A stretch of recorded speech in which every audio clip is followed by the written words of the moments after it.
I shouldn't have come out here alone. That much was clear by now. The storm had been raging for hours, and I was stuck in this old cabin, deep in the woods, with nothing but the sound of rain pounding against the roof and the howling wind outside. It was the kind of night that made you feel completely cut off from the rest of the world. I had rented the cabin for the weekend, thinking I needed a break from the city. Too much noise, too many people, too much stress. A secluded cabin in the middle of nowhere had seemed like the perfect way to clear my head. The listing had described it as cozy and rustic, but in reality, it was barely more than a shack with creaky wooden floors, drafty windows, and an old wood stove that barely worked. Still, I had convinced myself it would be an adventure, something different. The first night had been uneventful. I had brought some books, a bottle of whiskey, and enough food to last the weekend. I built a fire, listened to the rain, and let the silence settle in. It was peaceful in a way, but by the second night, the peacefulness had turned into something else, something uneasy. The storm had gotten worse. The rain came down in thick sheets, and the wind screamed through the trees like something alive. I could hear branches snapping outside, and every now and then, something would thump against the cabin walls. Probably just the wind, I told myself. Just the wind. I had lost power earlier in the evening. The lights flickered a few times, and then everything went dark. I had brought candles, so it wasn't a big deal at first, but as the hours dragged on, the darkness started to feel heavier. The cabin felt smaller, more suffocating. The walls seemed to close in on me. I sat on the old couch in the main room, wrapped in a blanket, staring at the weak glow of the candles. The fire had gone out an hour ago, and I hadn't bothered to relight it. The wood was damp, and I didn't feel like struggling with it. Then I heard it, a noise outside, barely audible over the storm. A crunch, like someone stepping on wet leaves. My stomach tightened. It was probably an animal, a deer maybe, or a raccoon. Nothing to be scared of. But then I heard it again, closer this time. Slow, deliberate steps. I held my breath. The logical part of my brain told me there was no way anyone else was out here in this weather. The nearest town was miles away, and the road leading to the cabin was practically a mud pit. No one would be wandering around in the middle of a storm like this. But the sound didn't stop. I reached for the flashlight I had left on the table and flicked it on. The weak beam barely reached the window. I stood up slowly, moving toward the door, my heart pounding in my chest. The cabin had a small front porch, and I could just make out the shape of something standing at the edge of the light. Figure, not an animal. Person.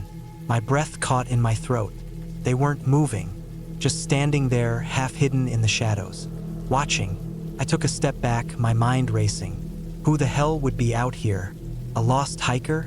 Someone looking for shelter? But they weren't knocking. They weren't calling out. Just standing there, in the rain, watching me. I grabbed the fireplace poker, the closest thing to a weapon I had, and edged toward the door. My hand hovered over the lock. If this person needed help, I couldn't just leave them out there. But something about the way they were just standing there, silent, unmoving, sent a deep primal fear through me. I tightened my grip on the poker and called out, my voice hoarse. Hello? No answer. The wind howled, rattling the windows. Rain lashed against the glass. And then, in a blink, the figure was gone. I swallowed hard, my skin crawling. I hadn't looked away. I had been staring right at them. And yet, somehow, they had disappeared.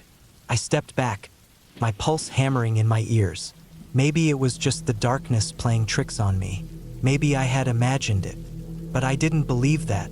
I locked the door, checked the windows, pushed a chair up against the door, just in case. My hands were shaking. For the next hour, I sat in silence, listening. Every creak of the cabin made me jump. Every gust of wind sounded like footsteps. I told myself I was overreacting, that there was nothing out there. But I couldn't shake the feeling that I was being watched.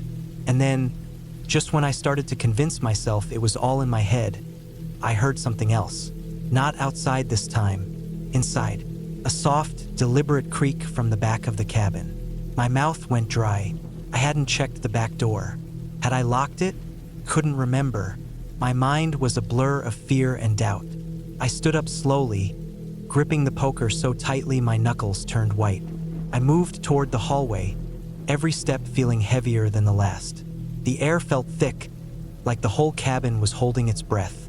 I reached the back door. It was closed.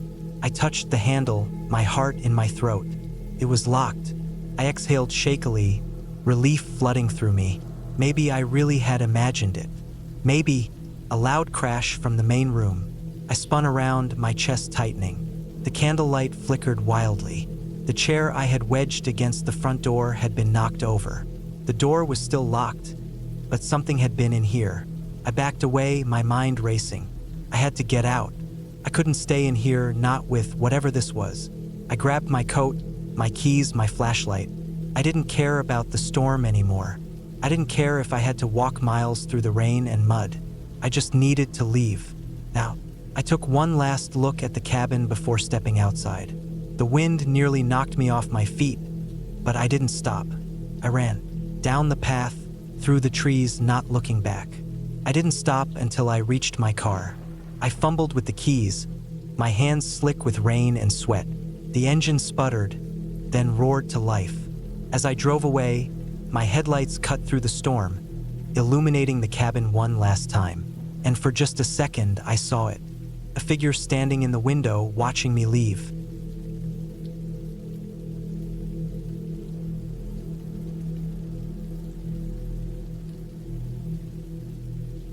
I had never been the type to believe in stories about things lurking in the woods. The kind of stories that got passed around campfires late at night, meant to scare kids or keep people from wandering too far after dark.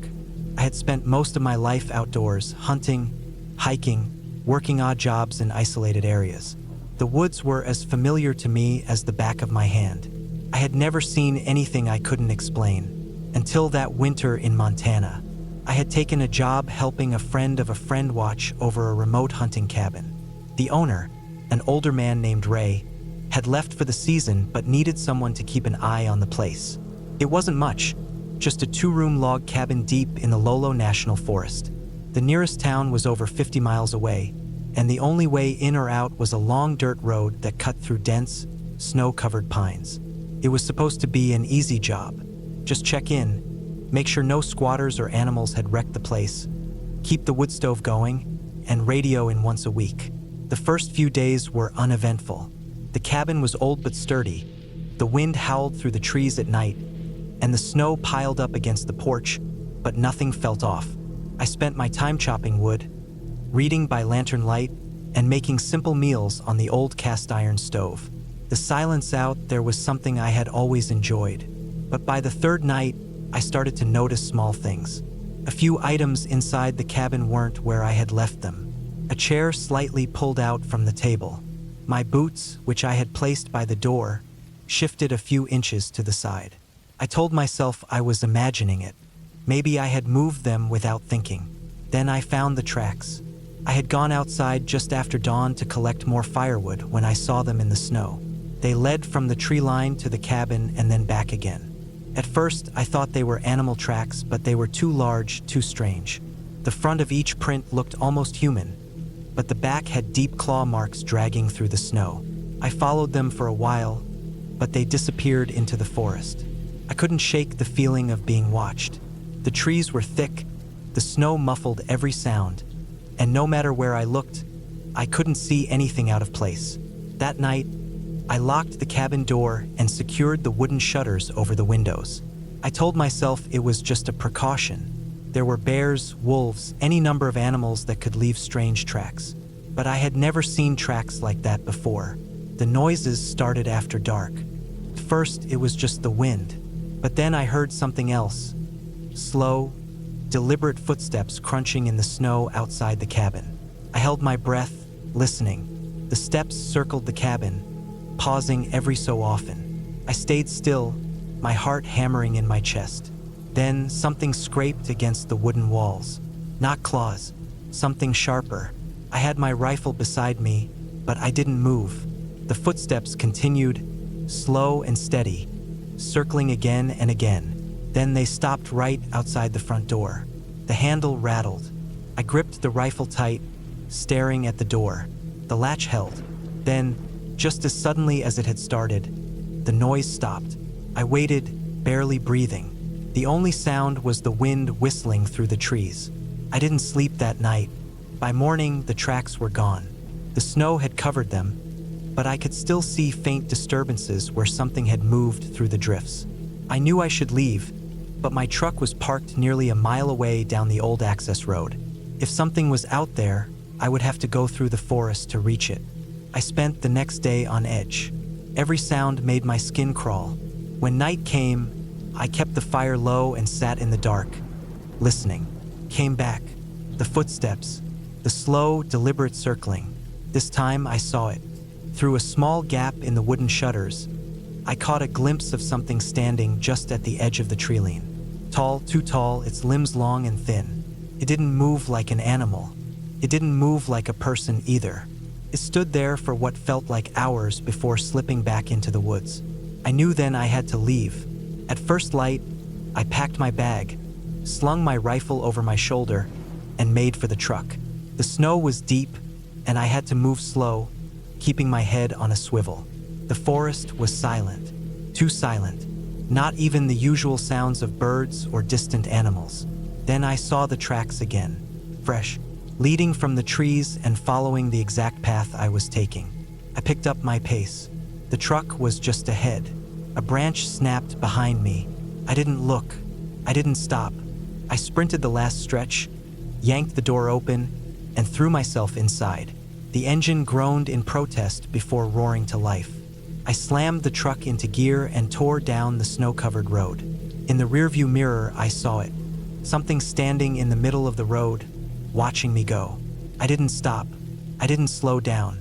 I drove until I hit the highway, then kept going until I reached the nearest town. I found a payphone and called Ray, telling him I was done. I never went back to that cabin. A month later, I heard that Ray had sent another guy to watch the place.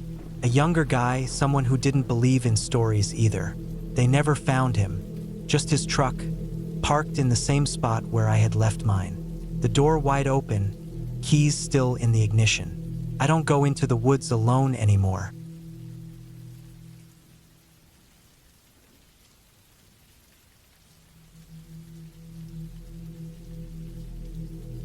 I was 34 when I took a job that sent me out to the middle of nowhere. It was supposed to be a simple project. A few weeks of work on an old cabin deep in the valley, fixing it up for an old man named Raymond Carter. He had bought the place years ago but hadn't been able to maintain it. The structure was still solid, but the roof needed repairs, the wood had started to rot in places, and there was no insulation. It wasn't an impossible job, but it was lonely work. The nearest town was an hour away, and the nearest house was miles down the valley road. Raymond was paying me well, and I needed the money. I had done construction work for years, but things had been slow lately, and I couldn't afford to be picky. He provided supplies, gave me the keys, and told me to take my time. Said he'd check in when he could, but he was getting too old to make the drive often. The first few days were fine. The weather was holding up, and I made good progress. The place was basic, one main room with a wood stove, a tiny kitchen area, a small bedroom in the back, and an attic that was more of a storage space. No electricity, no plumbing, just an outhouse in the back and a creek running nearby. It was quiet, peaceful even. That changed on the fourth night. I had finished working for the day and was sitting on the porch, watching the sun go down. It got dark fast in the valley. The trees stretched high, blocking most of the sky, and once the sun dipped behind the ridgeline, the shadows took over. I was used to being alone in the woods. I had camped, hunted, and done remote work plenty of times. But something felt different here. I couldn't explain it, but there was this feeling, like I wasn't alone, like something was out there, just beyond the tree line. At first, I thought it was my imagination. I was tired, and it was easy to get jumpy when you were alone in the woods. But then I heard something, a sound I knew well, footsteps on dry leaves, slow, careful, not an animal, too heavy. I stood up, scanning the trees. Nothing, just darkness creeping in. The footsteps stopped the moment I moved. I listened for a while, but there was nothing. Just the wind through the trees and the distant sound of the creek. I went inside, locked the door, and told myself it was just the woods settling for the night. But then it happened again the next night. This time I was inside the cabin, reading by lantern light. I had been hearing noises off and on, but I chalked it up to normal night sounds. But then, just as I was about to turn in, I heard it again. Footsteps, slow, deliberate, right outside. I froze. The door was locked, the windows were shut, but I felt exposed, vulnerable. I reached for my flashlight, hesitated, then decided against it. If someone was out there, I didn't want to let them know I was awake. I waited. The footsteps stopped. Then, after a long moment, they started again, moving around the cabin. I held my breath. Whoever it was, they weren't in a hurry. They moved carefully, deliberately, like they were checking the place out. Then silence. Minutes passed. Then an hour. Nothing. I barely slept that night. The next morning, I checked around the cabin. The ground was covered in leaves, but I found disturbances. Places where something had shifted the debris. No clear footprints, but enough to tell me someone had been walking around. I didn't know what to do. There was no cell service, no landline. If I wanted to call for help, I'd have to drive all the way into town. I told myself it was probably nothing. Maybe a hunter passing through. Maybe someone curious about the cabin. Maybe a drifter looking for a place to sleep. But I couldn't shake the feeling that I was being watched. That night, I brought my hammer inside, keeping it within reach. The sounds came again. The same slow footsteps. The same careful movements. This time, I heard something new. A soft scrape against the wood of the cabin. Someone was touching the walls. I didn't move. I listened, every muscle in my body tense. Then, just as suddenly as it started, it stopped. I waited, barely breathing. Silence. Then, a single, deliberate knock on the door. Not a hard knock, not loud, just a slow, measured tap. My heart pounded in my chest. I didn't answer. I sat there in the dark, gripping the hammer, listening to the silence stretch out. Then, after a long moment, whoever it was walked away. I heard the footsteps fade into the woods. I didn't sleep. The next morning, I decided I was done. Whatever was going on, I didn't want to be around to find out. I packed my tools, loaded up my truck, and drove straight into town.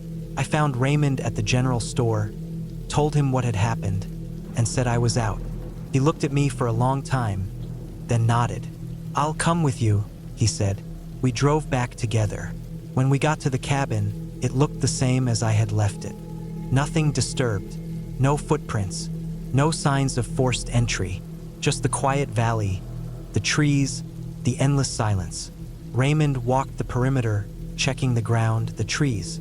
He didn't say much, just nodded to himself. Finally, he turned to me. "You were right to leave." That was all he said. I didn't ask questions. I didn't want to know. I got in my truck and left. Raymond stayed behind. I never went back to that valley. Never heard from Raymond again. A year later, I heard someone else had been hired to finish the cabin. They left after 2 nights. Didn't say why.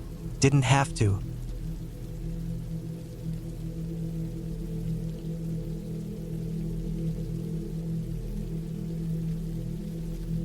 I drove through the thick mist of the back roads, the rain tapping lightly against my windshield.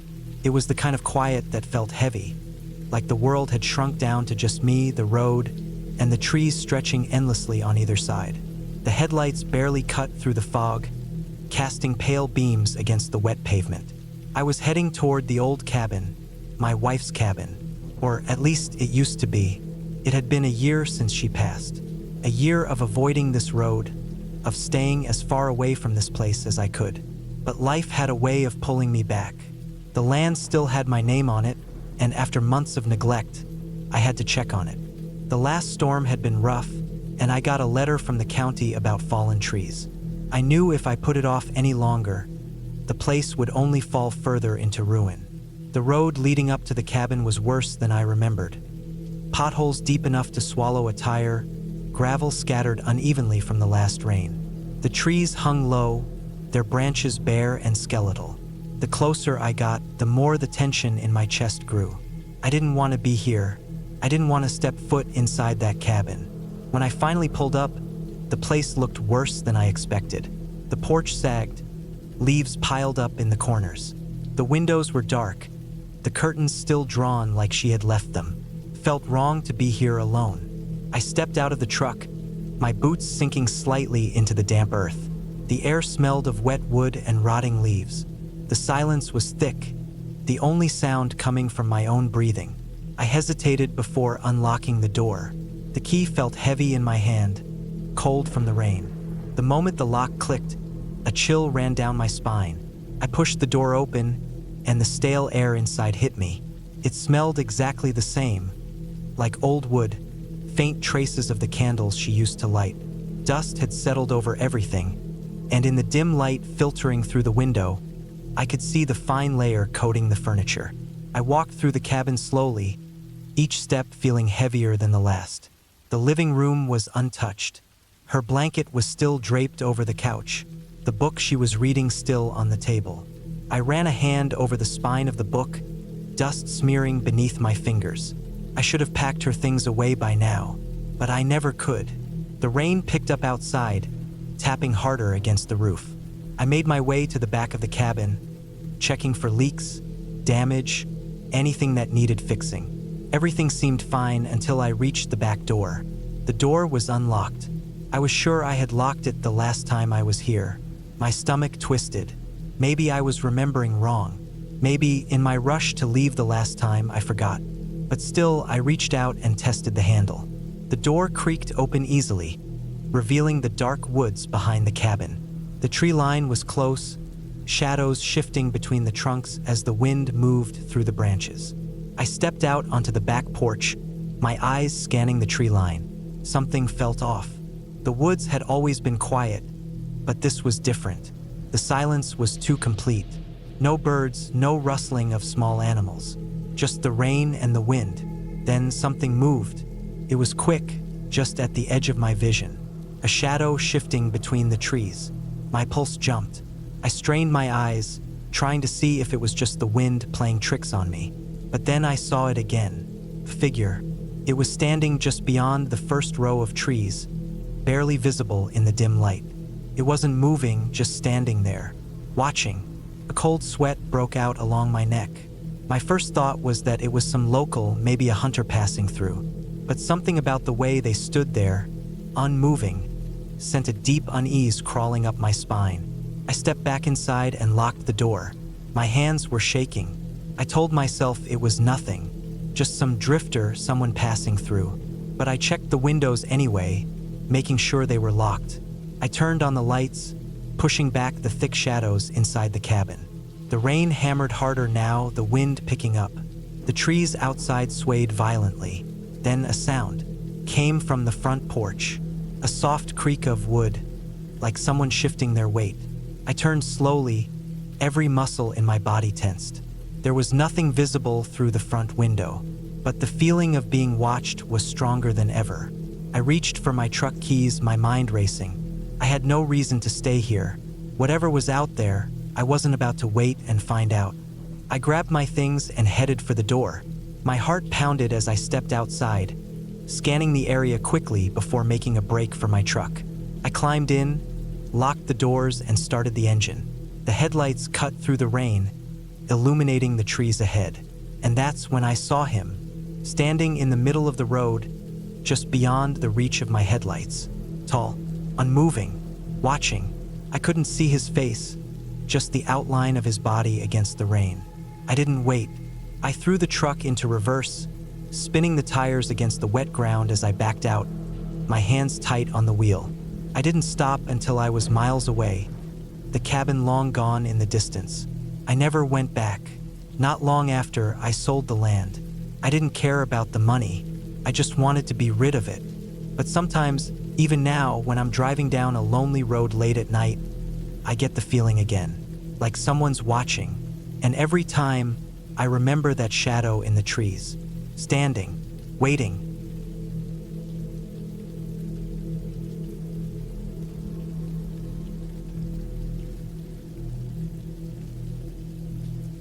I never wanted to take the job in the first place. It was an overnight security position at an old cemetery on the outskirts of town. The kind of place people stopped visiting years ago, where the headstones were covered in moss and the only thing that kept the land from being reclaimed by the forest was an old man with a lawnmower who came by once a month. But I needed the money, badly. The cemetery had a small caretaker's cabin at the edge of the property. That's where I was supposed to stay during my shift. It was more of a shack than a cabin. 4 walls, a roof, and a door that barely latched. A single cot and a small desk inside. No running water. A battery-powered lantern sat on the desk, but the batteries were nearly dead, so I relied on my own flashlight. I showed up for my first shift just before sundown. The man who hired me barely said a word, just handed me a clipboard with a map of the grounds, told me to check the perimeter twice during my shift, and left in his truck. I stood there watching the taillights disappear down the dirt road, then turned to face the cemetery. The place stretched out in front of me like a sea of stone. The air smelled like damp earth, and the trees lining the property swayed in the wind. It had rained earlier that day, and the ground was still soft beneath my boots. I walked to the cabin, pushing the door open with my shoulder. Inside, it smelled of old wood and mildew. The cot creaked under my weight as I sat down, and I realized just how alone I was out here. I told myself it was just another job. A few hours of walking around, making sure no one had hopped the fence or broken into the mausoleum, and then I'd be gone before sunrise. Easy money, or so I thought. The first few nights were uneventful. I'd do my rounds, check the fence line, make sure the gates were locked, and then sit in the cabin until my shift ended. The cemetery was silent. Too silent. Not even crickets. Just the wind through the trees and the occasional creak of a branch shifting in the dark. By the 4th night, I had started to relax. I'd even brought a thermos of coffee to keep myself awake.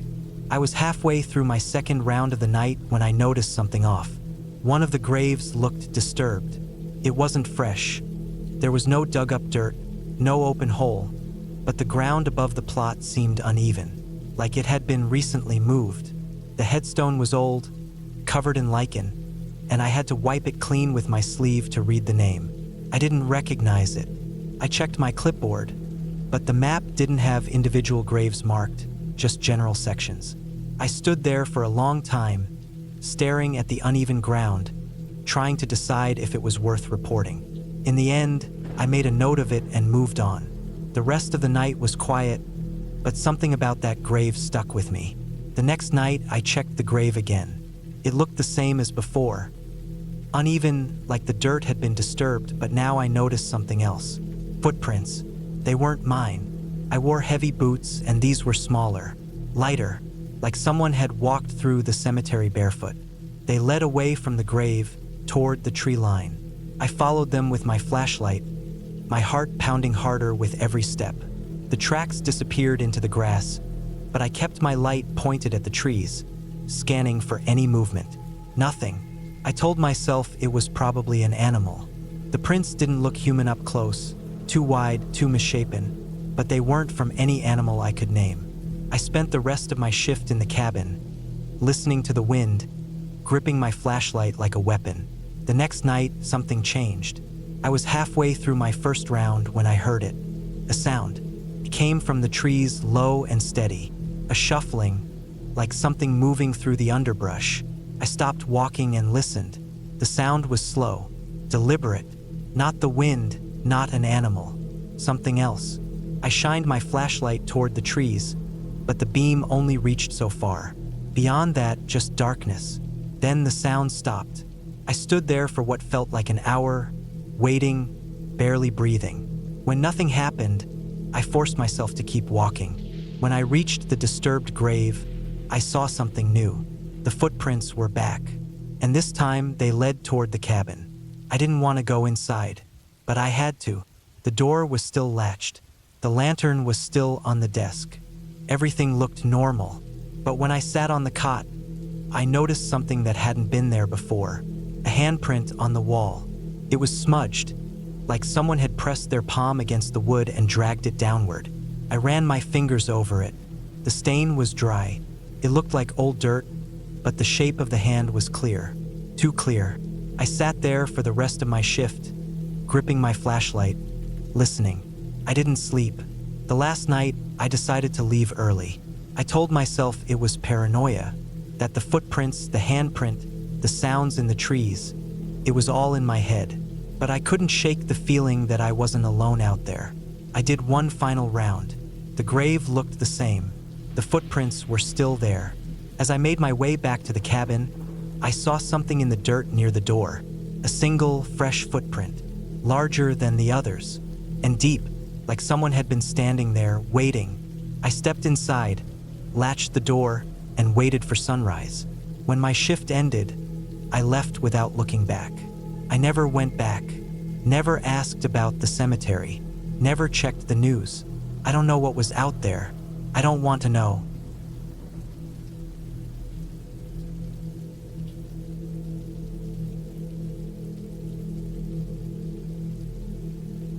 I never thought I would come back to that cabin. It had been years since I had last seen it, buried deep in the woods, far from any town or highway. But circumstances had brought me back, and now I stood in front of it, staring at the sagging roof, the warped wooden walls, and the windows that seemed too dark, too empty. I was 36 now, older, stronger in some ways, weaker in others. Life had taken its toll. I had spent years working construction, my body worn down from labor.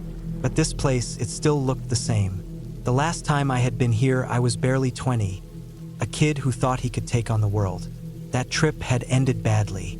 I had barely made it out, and yet here I was again. The cabin belonged to my uncle, or at least it had. He had vanished years ago. No one knew where he had gone. No trace of him was ever found. The official story was that he had wandered off and succumbed to the elements.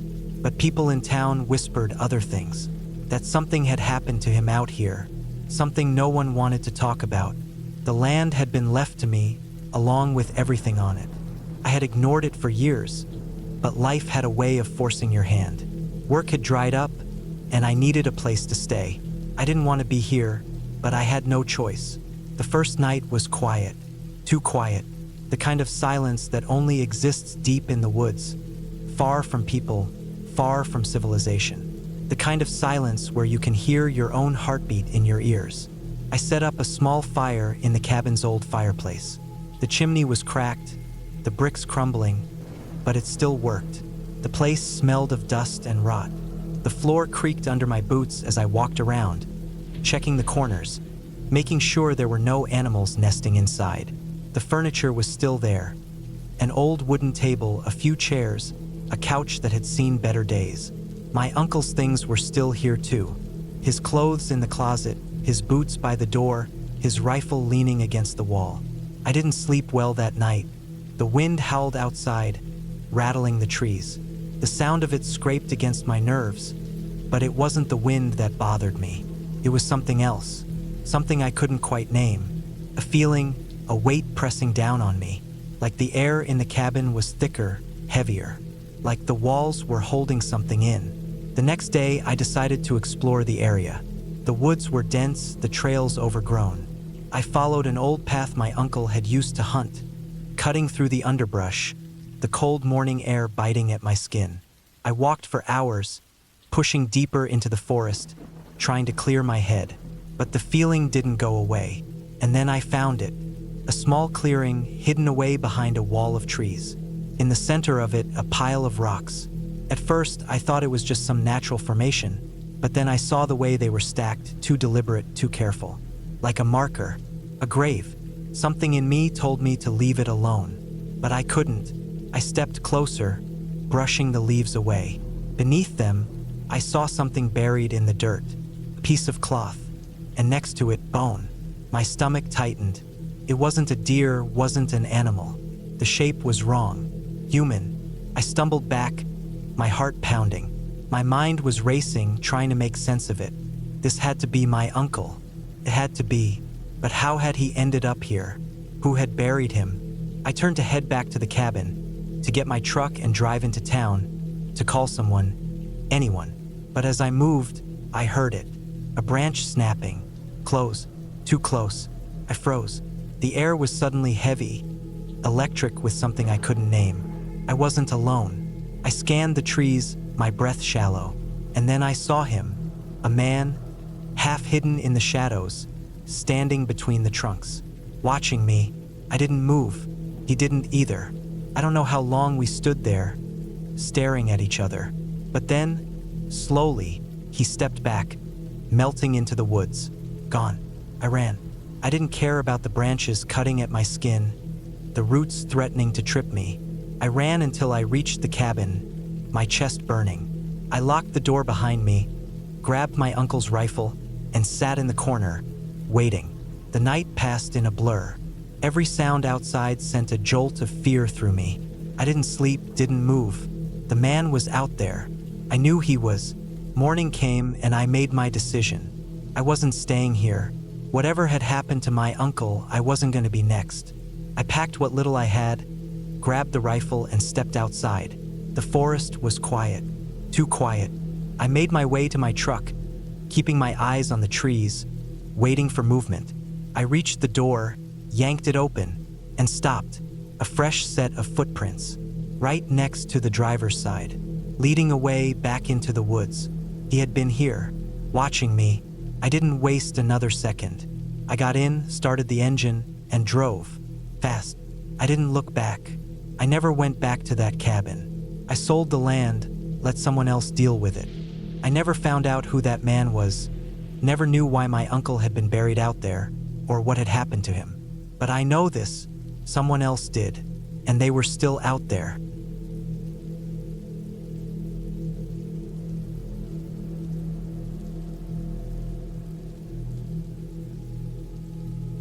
I had never been one to believe in bad luck, but sometimes it felt like the world had its way of proving me wrong. That night, I found myself deep in the woods, my truck stuck in the mud on a narrow back road, miles from the nearest town. The rain had been falling for hours, turning the dirt road into a thick mess of wet earth that sucked my tires in deep. I had tried everything, rocking the truck back and forth, throwing down some branches for traction, even getting out and trying to dig around the tires with my bare hands. Nothing worked. I checked my phone. No signal. Not surprising considering how far out I was. I had taken this route as a shortcut to my friend's cabin, but I had clearly underestimated the road conditions after the storm. The only real option I had was to walk. I knew there was an old hunting cabin not too far from here. My friend had mentioned it before, saying it had been abandoned for years. If it was still standing, maybe it could give me shelter for the night. I could figure out what to do in the morning when the rain let up. I grabbed my flashlight and jacket and started walking. The wind howled through the trees, making the branches creak and groan.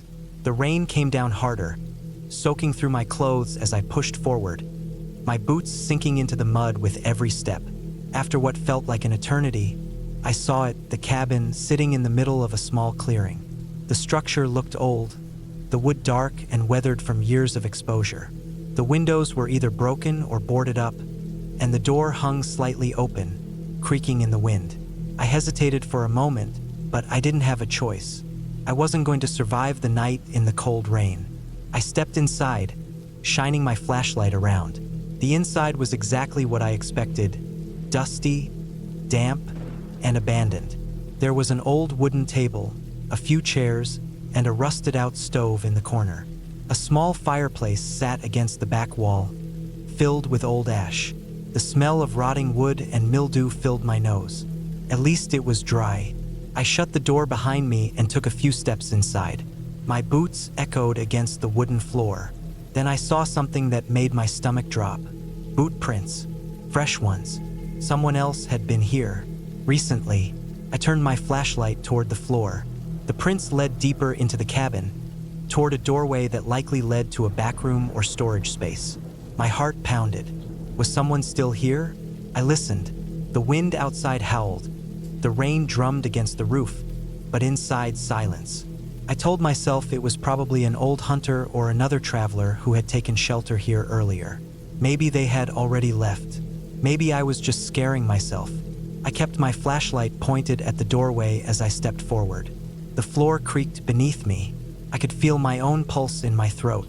The doorway led to a small room. Inside was an old mattress, torn and stained, pile of blankets, an old lantern, and a knife. A large hunting knife sat on the floor near the blankets, its blade glinting in the dim light. This wasn't just some abandoned cabin. Someone was living here, and I had just walked into their home. My breath came fast and shaky. I turned quickly, moving back toward the main room. My mind raced. What if they were still here, watching me? I needed to leave. Now, I reached for the door handle. Then I heard it. A noise, soft, from outside. Footsteps in the mud. I froze. My grip tightened around the flashlight. My mind screamed at me to move, to run, but I couldn't. I just stood there, listening as the footsteps came closer. Someone was out there. I turned off my flashlight, plunging the cabin into darkness. I moved away from the door, pressing myself against the wall. I barely breathed. The footsteps reached the porch. I heard the wooden boards groan under the weight. Then silence. I knew they were out there, standing just beyond the door. I stayed still. My heart was hammering so hard I thought it might give me away. I waited. Then the door creaked open. A dark figure stepped inside, silhouetted against the night. Tall, broad shoulders, a hood covering their face. They took a step forward. I clenched my fists. I needed a weapon. Anything. My eyes darted around the room, adjusting to the darkness. The chair, the rusted stove, the knife in the back room. The figure moved deeper inside, their breathing heavy. I stepped backward, my foot brushing against something on the floor. A metal rod, maybe part of the old stove. The noise made them stop. They turned their head sharply. I could feel their eyes on me in the dark. Then they moved fast. I barely had time to react before they lunged. I grabbed the metal rod and swung wildly. It connected with something, an arm or a shoulder. The figure grunted but didn't go down. I turned and ran. I sprinted toward the back room, grabbing the knife off the floor. I spun just in time to see the figure charging after me. I didn't think. I just reacted. I drove the knife forward. It sunk into something solid. The figure let out a low, guttural sound and staggered back. I didn't wait. I pushed past them, running for the door. I bolted outside into the rain, my boots slipping in the mud. I ran. I didn't look back. The woods swallowed me. My lungs burned. My legs screamed, but I kept going. I didn't know if they were following. I didn't care. I just ran. I didn't stop until I saw the faint outline of my truck through the trees. I scrambled inside, locking the doors behind me. My hands shook as I tried to catch my breath.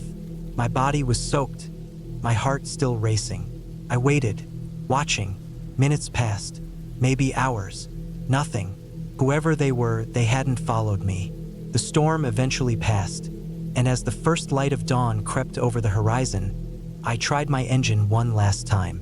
Coughed, sputtered, then roared to life. I didn't waste another second. I floored it, the truck jerking free from the mud. I didn't stop, didn't look back. I just drove. I never found out who that person was. I never told anyone what happened. But I knew one thing for sure. That cabin wasn't abandoned, and I was never supposed to leave it alive.